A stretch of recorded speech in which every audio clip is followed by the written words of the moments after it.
Hans is human, but he has one thing in common. As soon as he is bitten by an animal, he immediately adopts its gene and turns into that animal, whether he wants to or not. The professor brought an antidote for him. Hans thanked the man and injected the medicine. At the same moment, the werewolf turned into a normal human. If it hadn't been for Roger, he would have had to suffer for a few more days. It reminded the professor of the day they'd met. He'd gotten an order to catch a cryptid, and he was surprised to see an overgrown chihuahua in front of him. Thank God he got it all sorted out, or Hans would have been dead. The man told his friend his name was now Roger Selassie. He remembered that he had received a letter saying that he was now Theon's professor. Hans started asking questions, but the main one was what had happened in the first place. Roger told him everything. He began to shower him with compliments. He couldn't believe it was possible. The professor angrily replied that it was a matter of life and death. He had no choice. His friend continued to marvel and ask clarifying questions about Roger. And the man told him to stop, for it wasn't funny at all. He also asked if Hans knew anything about the First Order. The man said he had definitely heard of it. Recently some guys had come to the underworld, and they were being chased by the Order. Roger was sure that this was the one he wanted, and asked what the name of their company was.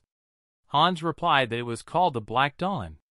Roger might be lucky to survive, but one mistake and he would give himself away. He needed to prepare himself. The man asked if Hans had brought the suitcase he had asked for. The man handed it to him. Roger was worried that his friend might see what was in the suitcase. But Hans assured him that he hadn't looked. Even if he had wanted to, he couldn't have opened it. Roger remembered Sheridan and asked Hans to convey his apologies. But the man said there was nothing to apologize for. No one knew something like this could happen. Roger didn't understand. Since they both needed the medication so badly, why in the letter the man had asked to wait 2 days? Why couldn't they meet right away? Hans was confused. Then the man explained that the day before yesterday he had heard a rumor about the appearance of a werewolf. But his friend had only arrived in Leservelt this morning, so why would he have waited 2 whole days? The men were puzzled. But then they heard a sound. Hans was frightened. It was a real werewolf. He really exists. One of the men said that the werewolf hadn't noticed them, and they should leave as quickly as possible. But the other said that if they moved, he would notice them. Roger noticed a pendant around the monster's neck. He wanted to check something. Hans was even more frightened. The man said there was something sparkling around its neck. He must have had that thing hung on him on purpose. Hans didn't understand who would do something like that. That was exactly what Roger was about to find out. He had his gun ready. His friend said he hadn't seen the man shoot in a long time. The last time had been when Roger had been hunting cryptids. He had a different identity then. Hans tried to remember the name. And the professor said his name was Abraham Van Helsing and came out of hiding. The werewolf noticed this. He grinned, and with a powerful leap, he was next to Roger. His eyes burned blue. The man stood still and pondered. He had so many questions, but he could only get answers when he captured the monster. The werewolf swung his paw and the man backed away. He stepped backward with each movement of the monster. Eventually the professor ran into the wall, and the werewolf wanted to strike one last blow. But Roger smiled evasively and used a spell. The beast stopped, and then it fell down. Hans, who was watching, wondered why the werewolf was behaving like that. Maybe he had eaten something wrong. The professor explained that he had sent an ultrasonic signal to the monster, which was inaccessible to the human ear. The werewolf's head is splitting right now. The expensive silver bullet wasn't needed. Roger took the syringe to see where the creature had come from. But the man heard voices. It was the police. The professor didn't like the fact that they showed up just now. At that instant, the werewolf took a leap and ended up on the roof of the building. The man released the chain on the roof and flew after the werewolf.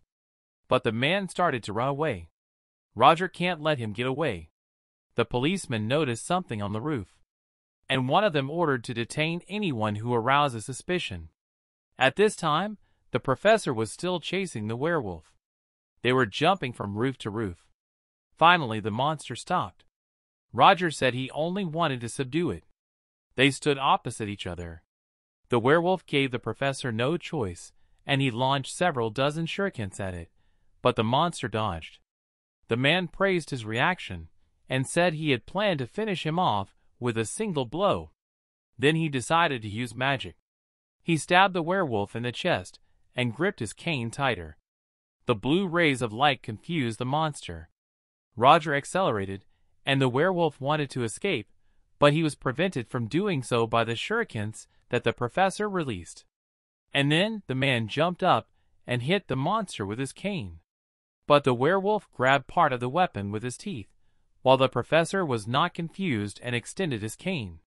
He swung and cut off the monster's head. Hans was walking down the street at the same time, wondering where Roger was. And then he saw the head of the werewolf falling to the ground. This picture frightened him greatly.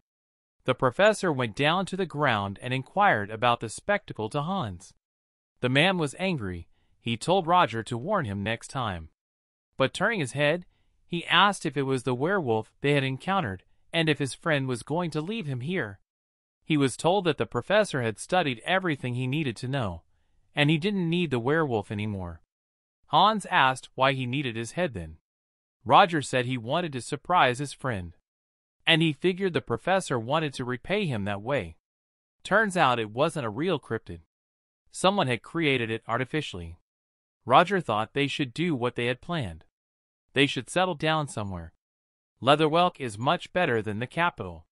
Besides, they need to stay here for a while anyway. Hans didn't understand why his friend wanted to stay in a town where there was a secret organization, Theon's Academy, crazy experiments, and street thugs. Roger explained that that's why it was the right place for them. They'd get lost in all the chaos. Hans just needs to gather all the information he can. The man asked if the professor wanted him to do it alone. Roger said that his options are limited, since he is still being watched. He asked Hans to keep him informed of everything. Then he would make his move. The professor's friend understood everything. He was a pro at this. Roger can't wait for the situation to resolve itself. But since he couldn't act immediately, he had to get some allies first. It was unexpected for the professor to meet a werewolf in this era. The pendant on him said that he was an experimental specimen. This was no ordinary experiment. The professor had dealt with the werewolf. He hoped he wouldn't get into trouble again. Roger read the newspaper. It said that an unidentified killer was still at large in Leatherwelk. There were 5 murders last Sunday. There are a total of 10 victims. The identity of the perpetrator has not yet been revealed, but witnesses claim to have seen a terrifying beast with black fur. According to the police, this is just a crazy killer, which they will soon find and arrest. The townspeople are undaunted. The professor tensed up. Sunday, but he had disposed of the werewolf's body on Saturday. Are there really more werewolves? Suddenly, the orb on the desk glowed. Almost all the professors had gathered in the office. Selina waved to Roger and invited him to sit next to her. As he walked past his co-workers, he could hear them whispering about him. As he sat down in his chair, the professor heard Selina tell him the news about the 2 freshmen who had been attacked. Luckily they were alive, but they were still seriously injured, as if left by the claws of an animal. After waking up, the students replied that it was a terrible beast. The girl thought that the rumors that appeared last week were true. There had been casualties in Leatherwelk too. Roger merely hummed in response. One of the academy workers asked for silence, because Madame Rector had come. Selina explained to Roger that this woman was the professor of pharmacology, Mrs. Marissa. She has been teaching at the academy for 20 years. Eliza entered the office. She didn't stand on ceremony, but got right down to business.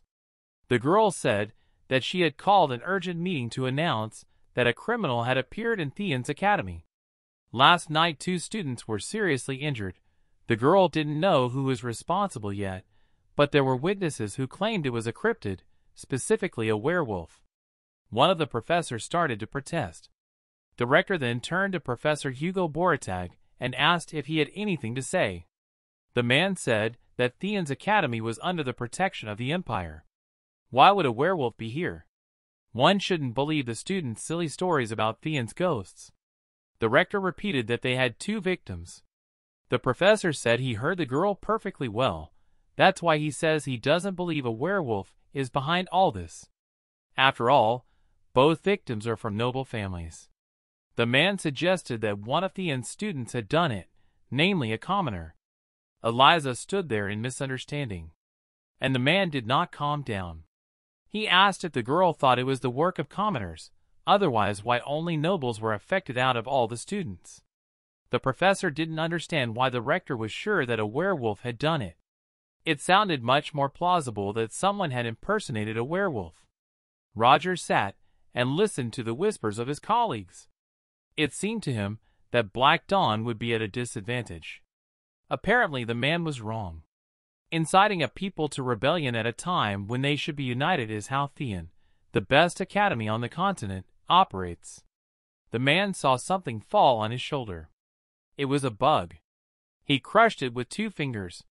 But instead of dying, the bug opened into a small message. It said that 3 test subjects had escaped. If we can't capture them alive, then we must eliminate them immediately. They are a threat to the discovery of Roger's identity. The man read the note and crumpled it up. Afterwards, he lowered his head and thought in despair why he had to go through all this ordeal. Selena saw this and asked if he was okay. The man replied that he was fine. He continued to ponder that this whole situation was directly related to the Black Dawn. Apparently, they didn't expect something like this to happen either. It was good that their position was shaken, but the man can't allow himself to be declassified. He can't just sit idly by. He has to get to the test subjects before Theon does. If he's caught, it's the end of everything. Professor Hugo was still arguing with Eliza. The girl said the man was entitled to his opinion, but he needed to focus on his work first. Hugo asked if the rector would increase security. She answered positively, and gave an edict that students should not leave their rooms late at night. She also allows the issuance of penalty points as punishment. The professors understood everything. Then the rector finished her speech and wished everyone a good job. Roger stood outside. He told the person standing behind the tree not to hide and come out. The girl stepped out uncertainly, and the man looked back at her. Roger remembered that this girl had called him First Order the first time they met. Now she was posing as a student. The man asked what was wrong, but immediately interrupted her to find a quieter place. He asked if the girl would have coffee, which put her in a stupor. They were sitting at a table in a cafe. Conversations could be heard from everywhere. The man asked what the girl's name was. She called herself Sedina Rockin. Roger thought she was using an alias to hide her real identity, so he asked her real name. But the girl said that was her real name. Then the man told her to speak.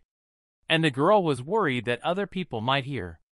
The professor reassured her that he had cast a spell, and no one would hear them outside the magic circle. Sedina expressed her admiration. Roger asked her not to call him First Order, let her address him as Professor. To which the girl reacted rather sharply, saying it would be disrespectful to him. But the man said it was an order. The girl didn't want it to reach other people's ears after all. Gray agreed. Roger asked to talk about the current situation. The girl started talking about how their daughter groups are behind the recent events with the werewolf. They are conducting experiments on cryptids, with the help of black magic and Shams's teachings. The Shams's school is a group of scientists expelled from society for conducting forbidden experiments. Sedina does not know what the nature of their research was, but the test subjects escaped. They escaped through the sewers and caused horrific murders in Theon. Roger's eyes skewed in surprise. The girl saw this and started to apologize for talking too much. but the man said it was fine and told her to continue. Sedina said she understood that the responsibility was on Shamsa's school, but the girl heard that the professor was asked to handle it, so that's why she's here. The other order, Victor Dreadful, allowed the man to borrow his name. And he did, but he didn't think it would turn out like this. The man thought he should memorize the name, and the girl said that the situation was out of control, so they should resolve it as soon as possible. They need to eliminate the 3 objects. But then Roger interrupted her by saying not 3, but 2. He pulled out the silver pendant he had taken off the werewolf, and Sedina sat there in shock. Then the man explained that 2 days ago he had stumbled upon one of the werewolves in Leather Wolf. The girl glowered in admiration, and the professor thought that the girl had contacted him, while maintaining her cover and not raising suspicion as to why she was still a member of the Third Order. What if she was simply left with no choice? Maybe she's from a noble family. An antisocial organization doesn't treat nobles well. She's probably playing the role of a puppet who will be used and thrown out of the organization. Roger has recently realized the precarious position Theon is in, and now he knows that Black Dawn's equilibrium has been disturbed as well. Perhaps Sedina could help the situation in some way. The man came out of his thoughts and turned to the girl. He repeated her words about the sewers and asked if Theon had that information. Sedina replied that they didn't have the information, but she didn't know how long they would remain in the dark. Roger thanked the girl for contacting him, and added that her ability to explain had improved greatly. He was glad to have listened to the girl and hoped that their next meeting would be just as successful. After that, Roger got up and left, and the girl said words of thanks to the empty seat across from her. Flora stood outside and watched Roger and Sedina. She felt the magic. The girl didn't understand why the professor used magic and what he was talking to the student about. There was a class going on in the auditorium. Flora sat at her desk and thought. Judging by the color of the magic field she saw in the cafe, the girl could say with certainty that it was a sound-blocking spell. The magical trace was elusive to the receptors of ordinary people. But why? What were they talking about? The professor finished her lecture and warned the students that the rumors were true, so they shouldn't walk around the campus too late. If they broke the rules, they would get penalty points. Students immediately started discussing the news. They were curious to see the werewolf. Other students said they would lose points if they tried anything. Leo asked Aiden what he thought about the werewolf. The boy replied that it was best to stay away and not risk the points. Leo knew his friend would say that, and he agreed with him. It was better to leave it for the professors. Suddenly a girl walked up to the guys. Aiden said hello to her. Tracy squealed. She was furious. Leo said it was time for the girl to accept losing and calm down. But she told the guy to stay out of it altogether because it was between her and Aiden. Tracy threw a challenge to the guy. She wanted to win, but he didn't want to fight. The girl asked why, and the guy said he had class during the day and they had to stay in their rooms at night so they wouldn't run into a werewolf. Tracy started to push on weakly, but the guy didn't give up. He said the girl could think whatever she wanted. Then she wanted to settle the matter in a different way. Whoever captures the werewolf first wins. Aiden started to refuse again, but Leo interrupted him and agreed. The girl threatened the boys and left. Aiden didn't understand why his friend had agreed to this. Leo said that Tracy wouldn't be behind anyway, and the teachers would take care of the werewolf before they did. Aiden was sure the girl wasn't kidding, and his friend had said she wasn't stupid to go after a werewolf alone. But Aiden wasn't so sure about that. The guys stood up abruptly and looked out the window. They wondered how the girl had managed to get so far away. They thought she was going to the dormitory, and it was a good thing she hadn't learned to think straight yet. But Tracy took a sharp turn and stopped. The boys were shocked. It was night. Roger was walking down the dark street. Tonight, he was right on the market. In exchange for restoring his family's reputation, Professor Hugo had asked Roger to look after the noble students. Talking to a fallen noble was clearly making him uncomfortable. He felt that maintaining a good relationship with the rector would bring him some benefit. Professor Roger refused the man's offer. He reasoned that for him, there is no division between nobles and commoners in Theon's academy, and nothing would change his mind. The man apologized and went back to making his rounds. Hugo tried to stop him, but failed. Roger would be exposed if he did as his colleagues said, and he didn't want that. Besides, he didn't want to anger Madame Rector. A noise caught the professor's attention. He found 3 students in the bushes. He asked why they were still not in the dormitory. One guy started to make excuses, but Roger took away 5 points from each of them. The guys went to the dorm. There were already 20 students total. The professor had heard about the reward for catching a werewolf, but he didn't think so many people would want it, and the threat of penalty points had no effect. At this rate, the situation could escalate even more. Roger must do everything he can to prevent that from happening. He went to the sewage treatment plant in the vicinity of the academy. Sedina said that the werewolves got in through the sewers. It was the only sewer in Leatherwolf where they could get through. The police hadn't checked the place. The professor led his way with his cane. He saw the tracks of the werewolves. There were 2 of them, one large and one smaller, paw prints leading in that direction. Roger hoped the tracks wouldn't break halfway down the path.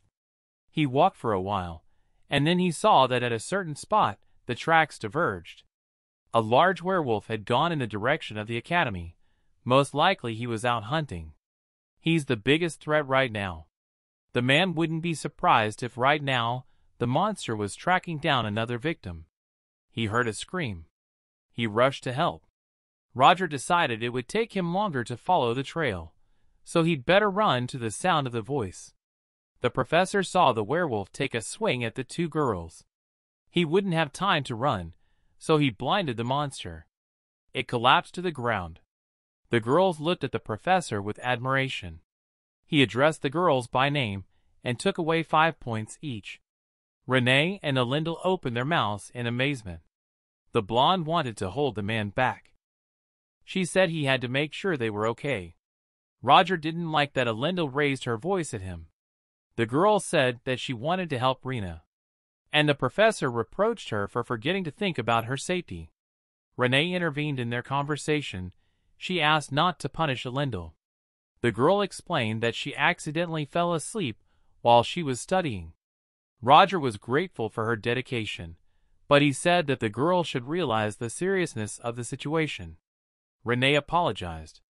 Then the man asked the blonde to escort Renee to the dormitory. He did not issue the girls any penalty points.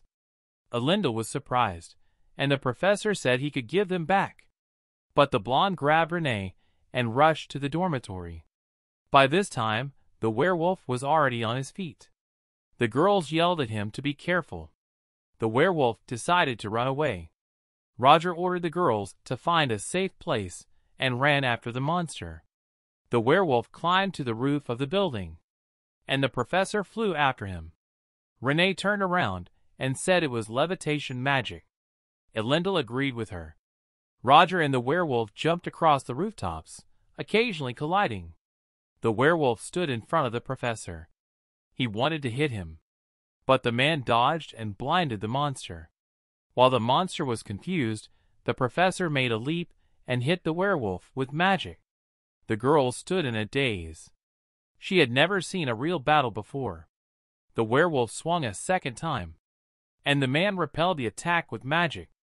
The monster began to fall from the roof, and Roger struck another blow. He felt tired. He shouldn't have used so much magic power at once. But he couldn't use magic while fighting right in front of the students. He needed to finish off this werewolf as soon as possible and find the other one. Roger started down the roof and saw that the werewolf was still moving. The monster picked up a rock, and the man noticed it. In the next instant, the stone flew at Roger, but the man used magic to disarm it. The werewolf can use foreign objects in combat. He is very clever. It is based on a wolf, so it can only detect the strength of the enemy. Maybe they're not werewolves at all. Leo and Aiden walked through the woods looking for Tracy. The first one suggested they go back. They still couldn't find her. The girl must have been resting in the dormitory for a long time. Aiden said they couldn't know that for sure. It was a wasted bet. Leo asked if the guy was sure that Tracy was still looking for a werewolf. The friend replied that anyone, but the girl could have abandoned that idea. Leo agreed to look for her for another 30 minutes, but if they didn't find her, they'd go home. But the guy didn't finish. The guys heard a sound. It was Tracy's voice. Then Leo rushed toward the sound. Aiden ran after him. But the guy was inattentive and collided forehead to forehead with Tracy and ended up on the ground. The girl looked questioningly at the guys. Aiden said they heard her screaming. And the girl started to protest and said that she hadn't screamed. Leo heard the sound again. Tracy said to follow her. The three of them lurked in the bushes and saw a small werewolf. The girl said she'd won. And Leo protested. He said they were betting on who would catch him. Then the girl decided she was going to catch him now. Aiden wanted to stop Tracy because the werewolf was hurt and couldn't move, so he found a hiding place. He couldn't hide there by himself. The girl said there were two werewolves walking around. Aiden noticed that the monster had something glowing around its neck. At that time, a large werewolf was already standing behind them. It growled. Leo was the first to react. But the werewolf had already hit the guy, and he flew to the ground. The monster grabbed Aiden next. Tracy calmed herself. She thought she could defeat the monster. She had to do it, for the sake of her family. The werewolf wanted to hit the girl, but Aiden reacted and pushed her away. The girl didn't understand why the guy helped her. Aiden was outraged. He couldn't stay away when his friend was in danger. Leo told the boys not to panic. He was sure the werewolf was just protecting his cub. Leo didn't understand what his friend was doing. The werewolf didn't understand him anyway. But Aiden went on. He said he wouldn't hurt him. The werewolf growled in response. The reason for the anger was fear for the cub. Still, the monster could show its true nature at any time. Aiden asked the boys to trust him. He came closer to the werewolf and said that he wished him no harm. He was willing to give him the cap potion. It wouldn't cure him completely, but it would make him feel a little better. The boy held out his hand. The werewolf wanted to take the medicine, but he was pierced by a beam of light. The monster appeared to be shackled with rope. Roger asked angrily what the students were doing here.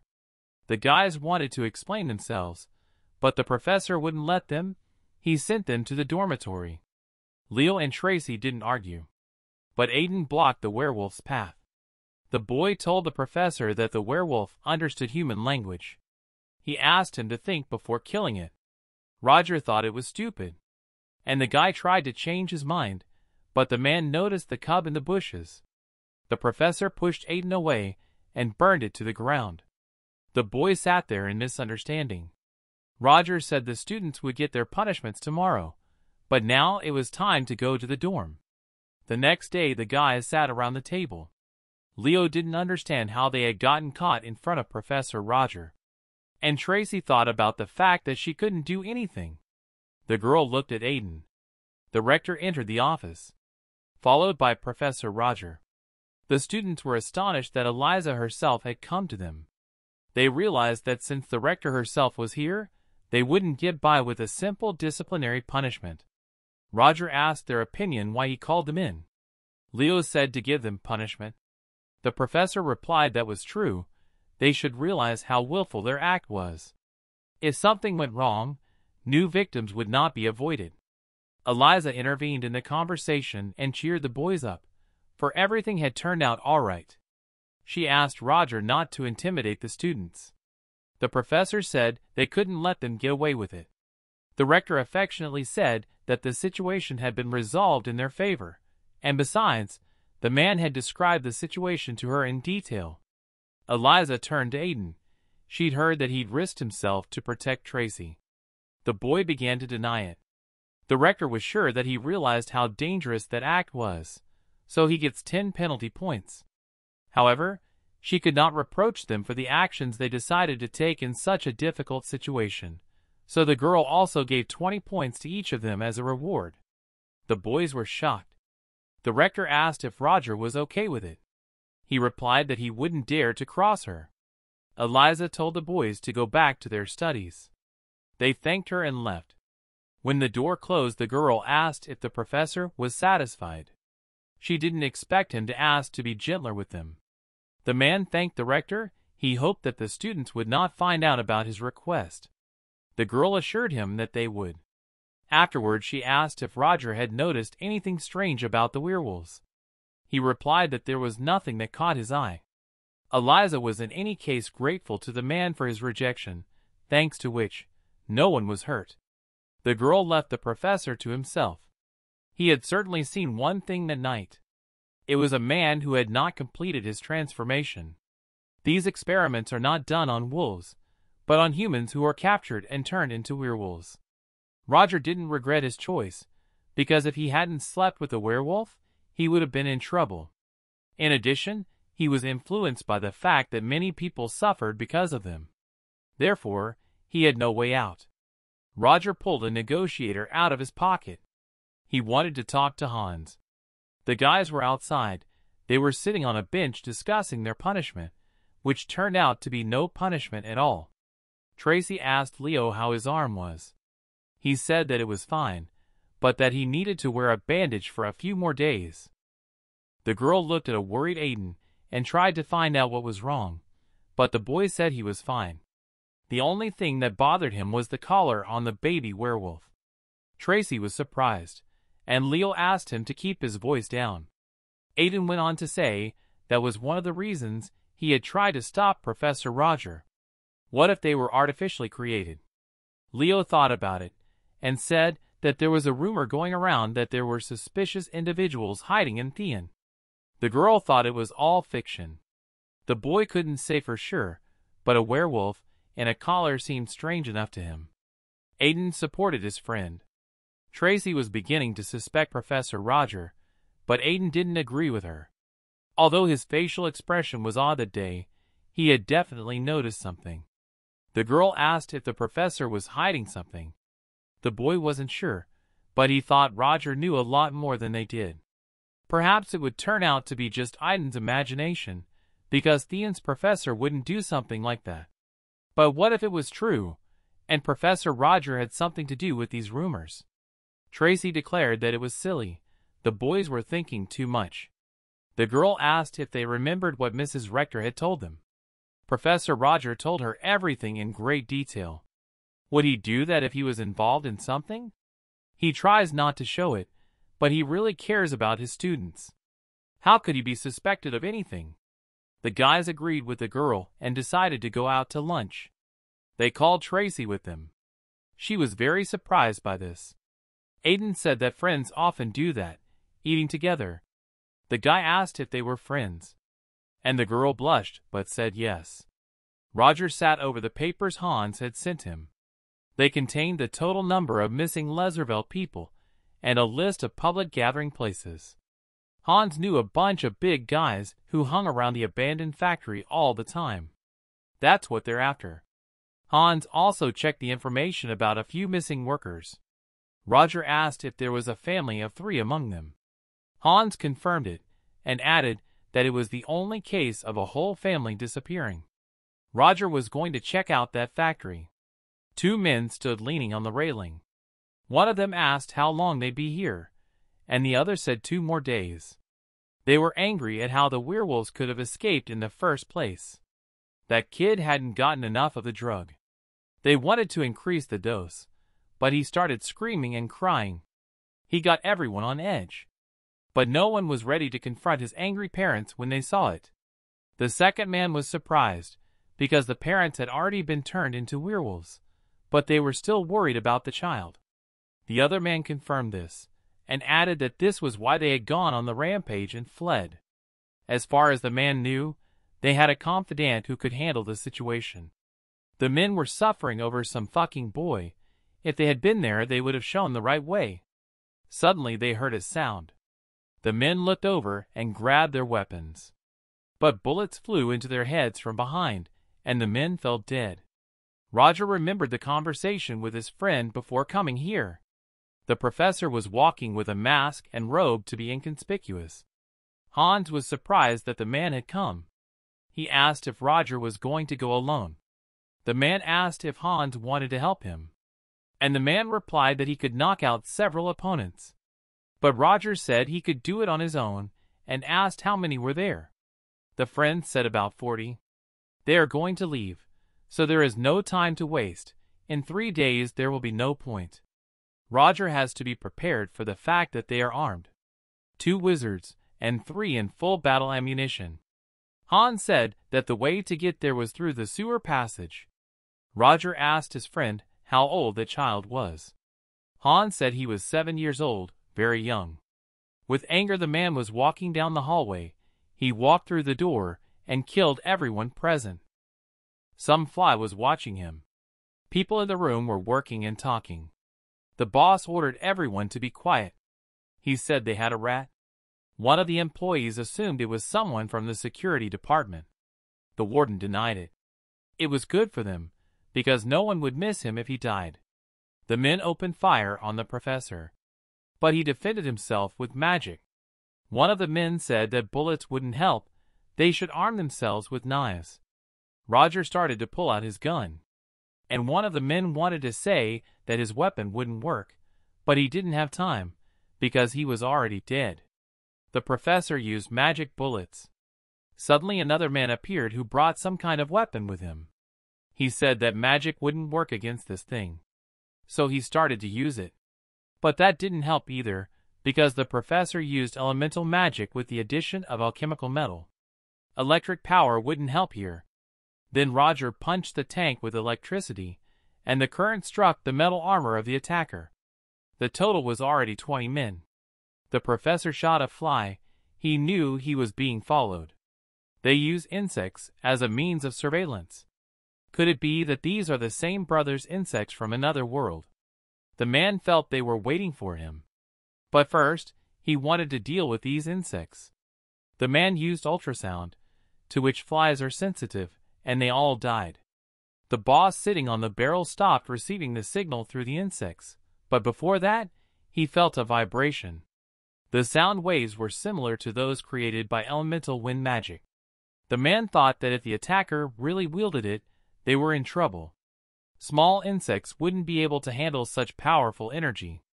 It was time for the bigger guys. The boss told Baron to get ready. According to his intended route, the professor should enter this door. Everyone prepared for battle.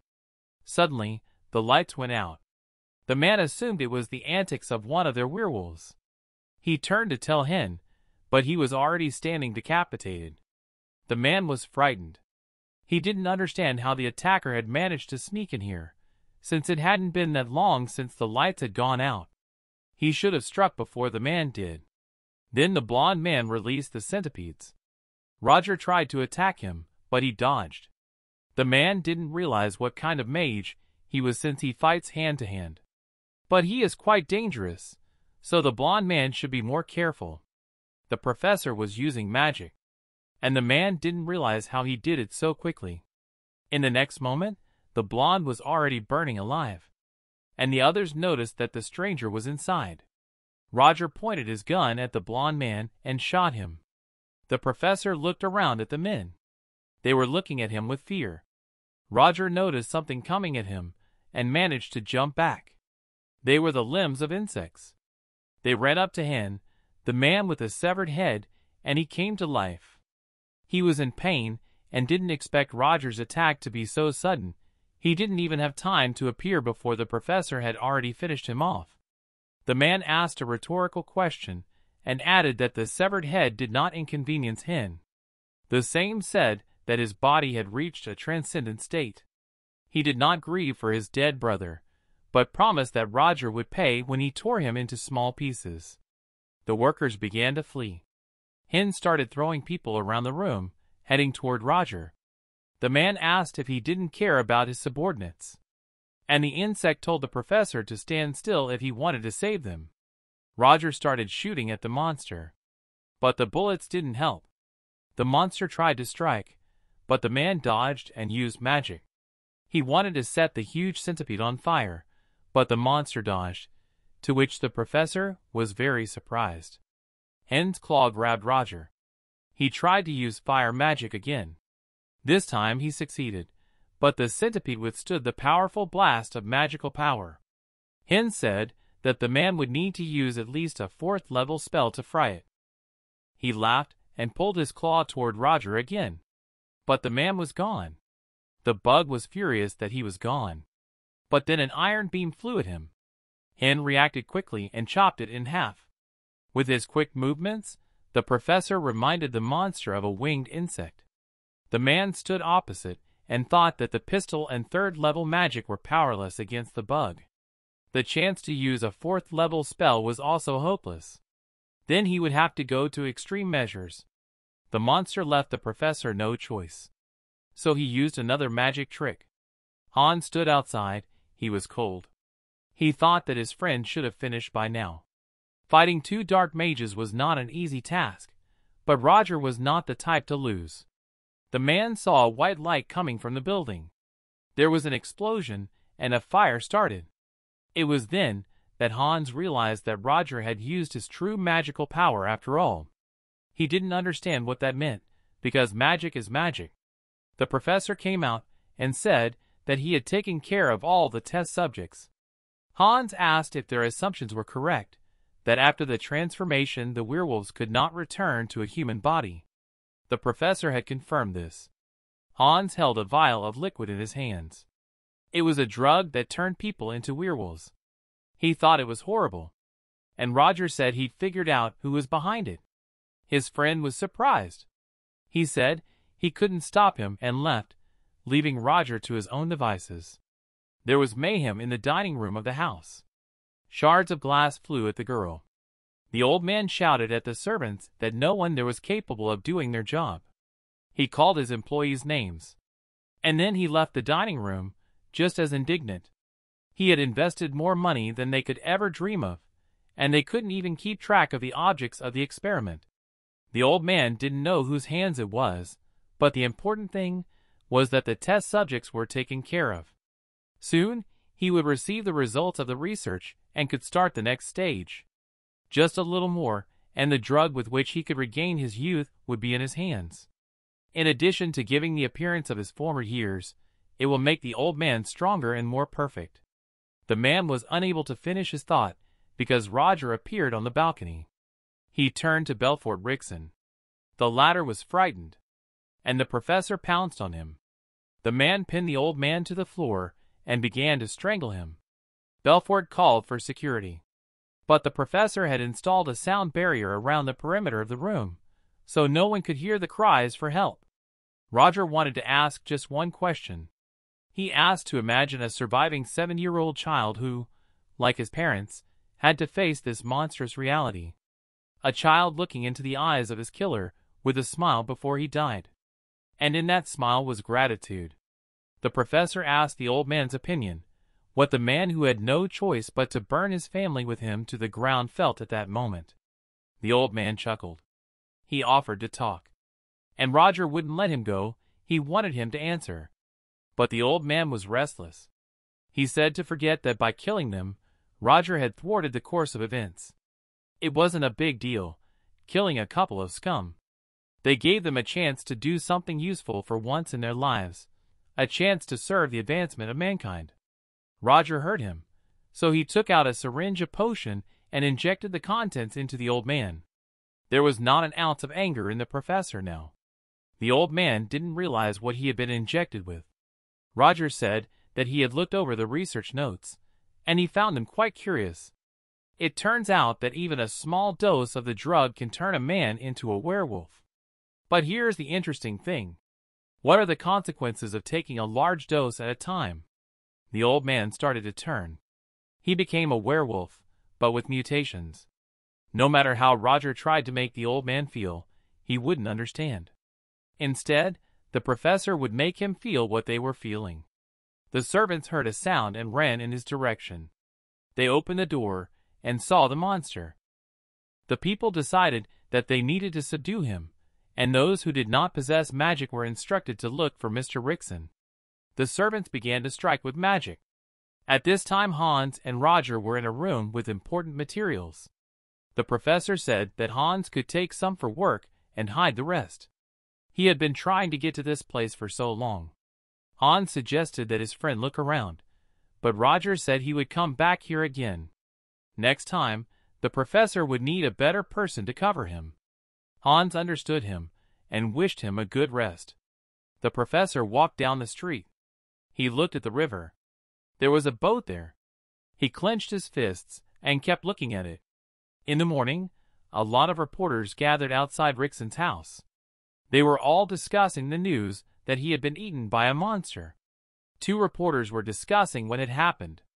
One of them said that according to the security guards, when they arrived, there was no trace of Rickson left and the monster was raging in the room.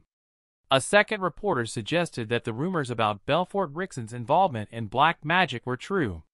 The reporter with the hat asked what had become of the monster. The other replied that the mages had dealt with it. He heard that it took them an hour to burn the monster. A man with a beard heard a sound. The National Security Agency was on its way to the scene. With them was the Night Order of Night Serpents, led by Provost Grandmaster Tarina Lionhall. The reporters were even more interested because the situation was so serious that it required the presence of such individuals. The girl wanted to go through the gate, but the guard said he had been ordered not to let anyone in. The girl looked angrily at the guy and repeated her request. The guards obeyed. Tarina walked inside. She was followed by the last of the guards. Chief Inspector Turin was pleased to meet the girl. She thanked him for his work and told him that this case was now coming under the jurisdiction of the National Security Agency. She asked for all the evidence and information they had gathered and to leave the crime scene. The inspector was not very pleased, but there was nothing left for him to do, so he did so. Tarina and her deputies headed towards the crime scene. Enya said it was hard for her to be serious all the time, and the guy said it was her job. The girl didn't agree. Since no one is around, you can forget a little about image. The guy said they are night snakes and always have to save face. Tarina placated Lloyd by saying that one should try to keep a confident appearance under any circumstances. She reminded the boys why they came here. The team reached the monster. Tarina Lionhall said that according to rumors, Belfort not only practiced dark magic, but was also involved in hunting cryptids, so the monster's intervention could not be called a mere coincidence. Lloyd read the witness statements and concluded that they agree. Enya said that the monster's body had been burned down to charred bones, so it would be impossible to find any traces. The team decided to look around the room. Tarina started with the painting. She noticed that the portrait was moved, but the wall was clear. Then she lifted the painting and found a niche in the wall, but it was empty.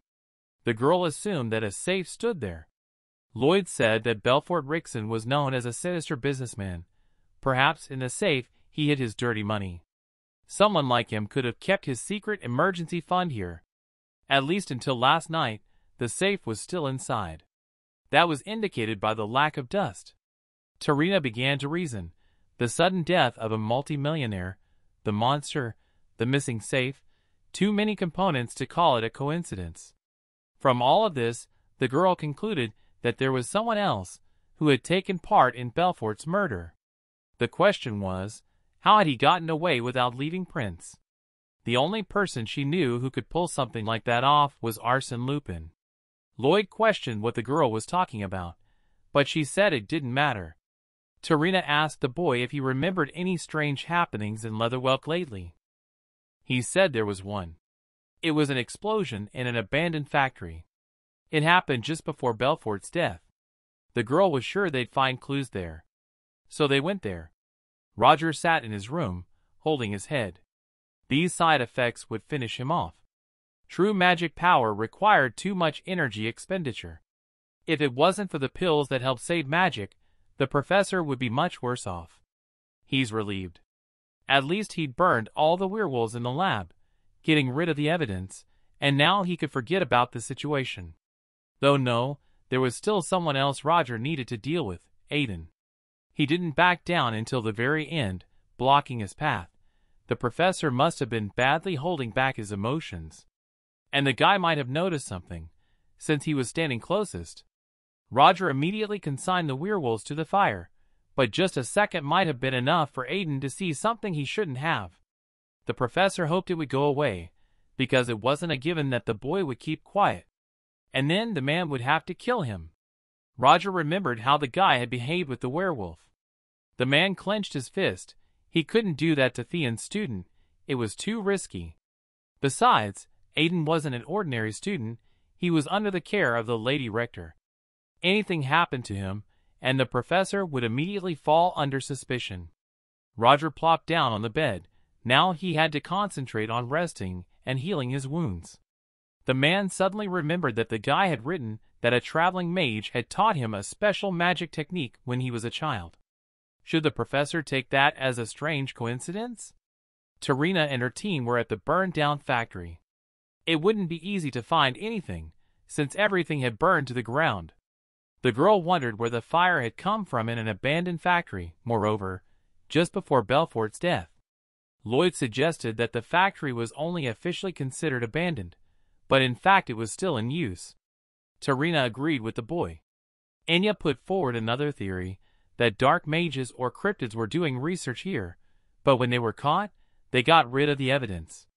The head of the team also agreed with this. It remained to be seen who had interfered with them.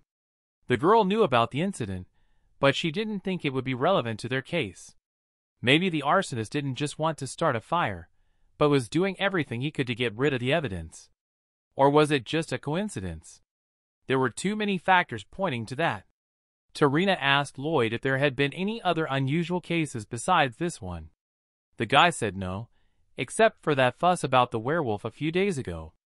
He added that it had been discovered at Theon's academy, and according to reports, the werewolf had gotten out through the sewers.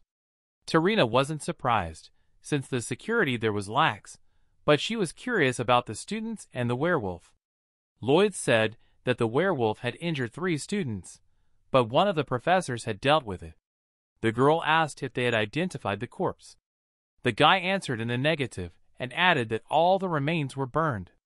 Then the guys asked if they should check the academy, but the girl said that for now they would stay here and try to find clues. The team accepted the order. The head of the team thought that the similarities of the burned factory and the burned werewolf were not enough to be able to connect the 2 cases. But if Tarina found out that the same person was behind them, she would see it as a threat to the Empire. That's what the Night Order of Night Serpents is for. There was a buzz in the classroom. Everyone was discussing Professor Roger and his werewolf hunt. Renee couldn't find a seat. Everything was taken. Not all of them, just the empty seats in the middle, but she doubted anyone would be willing to move. Everyone started to avoid her. The girl noticed one empty seat near the aisle. Elendil said hello to Renee and asked if she was okay. The girl said hello and said she was fine. But she thought about why she was so unlucky. Some students started to judge Renee for sitting with the princess. The girl remembered the night she and Elendil had almost been mauled by a werewolf. After Roger had chased the werewolf, the blonde had asked Renee what she was doing at such a late hour. It turned out that the girl had dozed off in the library. Then Elendil began to resent why she had not been woken up, and wanted to tell the librarian everything. But Renee talked the blonde out of it, and asked her what she was doing so late. She replied that she had decided to make sure that all the students went back to their rooms. Renee was stunned, for the princess had gone out all alone. Elendil asked the girl to call her Big Sister, for in Theon everyone was equal. Renee couldn't imagine the princess making her evening rounds alone and then approaching her, an ordinary commoner, without hesitation. The girl was uncomfortable. It seemed to her that if she relaxed, something would immediately go wrong. The professor opened the door to the classroom and approached the podium. He started the class. He wanted to talk about the peculiarities of manifestation, the basics and principles of elemental magic. The man said that it was used more often than other methods of manifestation, and was the most significant of all. The basis of all the basics that most students are already familiar with. So today, he would show them a new method. Flora wondered what the professor had in store this time. Roger kept saying that this method would help increase their elemental power from 20% to 80%. The students couldn't believe such a thing. The man asked Anthony what attributes of elemental magic he was using. The boy said water, ice, and plants. The professor asked him to demonstrate the one he was most sure of. The boy created an ice cube. Roger praised him, but said it was still a long way from perfect. The man asked the students to watch his movements carefully and demonstrated the creation of a snowflake. Tracy, who was sitting a row above the boys, bent over to them and asked in amazement if the professor had done it using the same kind of magic. Leo replied that it was a whole other level of magic. Now that Professor Roger had the students' attention, they could start with the theory. Flora looked at the man very menacingly. The professor began to recite the theory material. He demonstrated the 4 basic elements that started it all. Compared to the 10 elements they were using now, the basic ones looked too simple. Roger asked if anyone could give an answer to the question of what had served to make such a big leap in their development, and promised to give 5 points to whoever gave an answer using the fire element as an example. The students began to take turns saying their versions, but none of them was correct. The professor gave the floor to Flora. She said that fire was used as a weapon against people to burn them, and that was the correct answer. The man said that burning, drowning, being cut by wind currents and electrocuted, warfare and killing were what helped push magic to a new level. Nevertheless, in cold times, fire served as a symbol of survival rather than destruction. Water became an important component of the water wheel. Wind turned the blades of mills, and electricity lighted cities. The purpose of elemental attributes can change depending on the actions of the individual. Fight for a better world. It is with this attitude that students should begin to master the elements. It was time for practice. The professor asked the students to create an elemental sphere. Roger gave Joseph a tip after Irene Carmen. Tracy thought that the professor was very rude in his remarks. The man turned to Aiden. The boy just sat there. He didn't try to create a sphere like the others. Roger was concerned about the student's behavior. The professor thought Aiden had decided to rebel against him after that werewolf incident. But that wasn't the case. The boy just hadn't practiced elemental manifestation, and he felt really bad about it. Roger couldn't get his head around the fact that Theon's special student didn't have the basic knowledge. A man can't take responsibility for someone who needs to have everything explained to him from scratch. He didn't care if he fell behind the others or not, but the professor wanted to give him a chance. He asked if Aiden knew the attributes he could use. The boy named fire, water, and wind. Roger asked to use fire. The kid didn't get it, and the professor said he would teach Aiden. He couldn't leave a student who needed his help. The man began to explain what to do, and Aiden began to follow the instructions. Roger advised the boy to let his senses open up. The student concentrated and remembered the flames he had seen 8 years ago during the blizzard. He remembered the bitter smell of burning logs and charcoal, the aroma of stew in the cauldron. He remembered the whimpering of his sisters and his mother's grumbling, the smile of his father coming home. Food was scarce, and the cold wind crept under the fabric of worn clothes. And that harsh winter, the fire burning in the fireplace comforted him. The boy felt that warmth as if it were yesterday. When he tore his eyes away, he saw that he had created a sphere of fire. Aiden was glad he had succeeded. Roger praised him and told him that his flames warmed, not burned. His heat was incapable of harm. The students sat with their mouths open because they didn't expect to hear anything but criticism from the professor. The man said that this flame was Aiden's magical power. The boy himself was lost at those words. Roger was sure that the students had already realized that this was the very method he was talking about. One must rely on one's senses and one's own experience, and the basic knowledge would serve as the basis for using the attributes of elemental magic. Knowledge of heat and cold is not enough. A 3-year-old child knows that. A real magician must put something unique into his spell. You have to remember a moment of great importance, engage all 5 senses. One of the students tried to rely on the professor's words, and it really worked. Everyone began to try except Flora, who sat sullenly. She had mastered it all a long time ago. The girl thought she would learn something new today, but apparently she was wrong. She didn't understand why the professor took so much time with the freshman and even praised him for simply manifesting an attribute of elemental magic. Where had the person who had embarrassed her on her first day to the entire classroom gone? Flora wasn't going to draw attention to herself, but she wanted to watch Roger shower her with compliments. She began to put on the trappings. By adding a wind magic technique, the girl would be able to create a whirlpool. But something went wrong and the sphere started to become dangerous. Just a little more, and it would explode. Flora wanted to set up a barrier so no one would get hurt. The students jumped up from their seats and rushed to run. The professor called out to the girl and told her to concentrate. He stood next to her and supported the student. The man wanted to help the girl. He put his hand on hers, and the sphere began to stabilize. The professor ordered her not to get distracted, because if she stopped now, her magic would dissipate. Flora thought Roger was right, and she needed to see this through. The looks directed at her always expressed nothing but envy and jealousy. But she paid no heed, continuing onward. But there was something she could not bear. The cold gaze of her father. He looked as if she didn't exist. The girl remembered her first class with Professor Roger.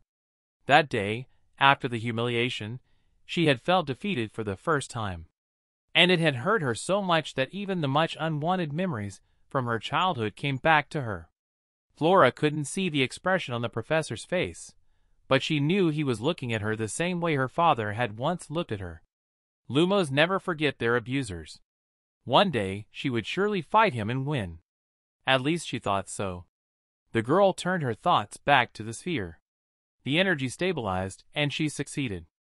Roger leaned over the girl and said that she had acted very rashly. It wasn't that Flora had tried something new and failed.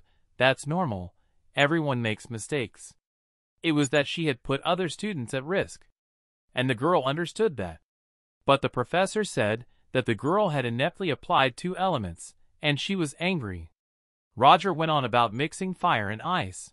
Making 2 opposite elements complement each other was a very difficult task. Flora said through gritted teeth that she was up to it. She didn't deny that she had gone too far in trying to add a 3rd element, but as far as ice and flame were concerned, the combination was perfect. The professor frowned and demonstrated a really perfect combination. The girl should have realized the difference. She had succeeded in freezing fire, and it looked beautiful, but one picture wasn't enough. The professor didn't understand what the girl was trying to accomplish with that. Flora lowered her head. Her friend was worried about her. Roger pointed the sphere upward, and it exploded. Snow sprinkled out of it. The boys stood in shock. Using fire's ability to cover long distances and ice's coldness, the professor combined them into one spell. Using the same elements, he reworked them into something more practical. Flora failed utterly. The professor turned to her and said that he did not reproach her for her lack of skill. She has a unique talent. Among the boys of her age, Roger had never seen such a technically savvy wizard. But that's not what we're talking about now.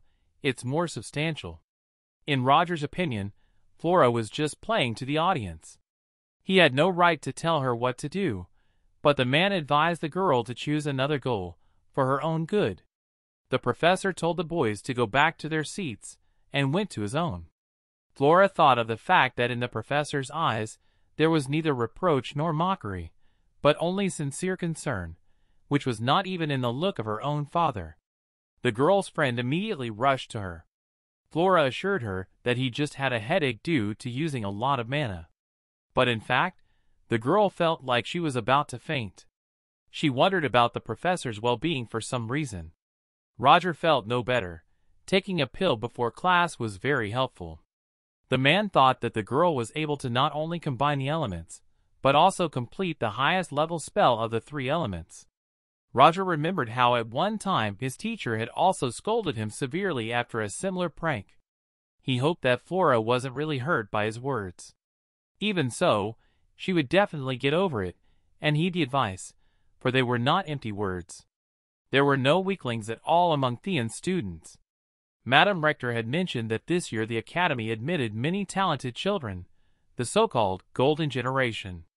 The professor noticed Renee, who was having trouble manifesting the elemental attribute. Roger finished the lesson and as homework, he asked to repeat everything the students went through today. And Renee, he asked to follow him to the study room. When they were already in the office, the man asked her to wait a bit. The girl was all nervous. She was afraid that the professor might make a personal inquiry or kick her out. Renee decided that the second theory was more likely, because as a student who could not demonstrate elemental magic, to have the right to attend pairs on the theory and practice of spells. But she really wanted to continue attending the professor's lectures. Renee noticed the papers in Roger's hands. She thought it was an application for transfer to another teacher. She began to wind herself up even more. The man turned to the girl, and she didn't let him say anything and started begging him not to ban her from his classes. The professor didn't understand what she was saying and held out a book to her. Renee exhaled, recognizing that it wasn't a transfer application. The man said it was a book for her to study on her own. Renee asked where he got the book from. Roger said he knew someone. This book was the result of her years of research. The girl was surprised that there were other wizards controlling non-elemental magic. Renee asked what this person was doing now, and the man replied that she had already left this world.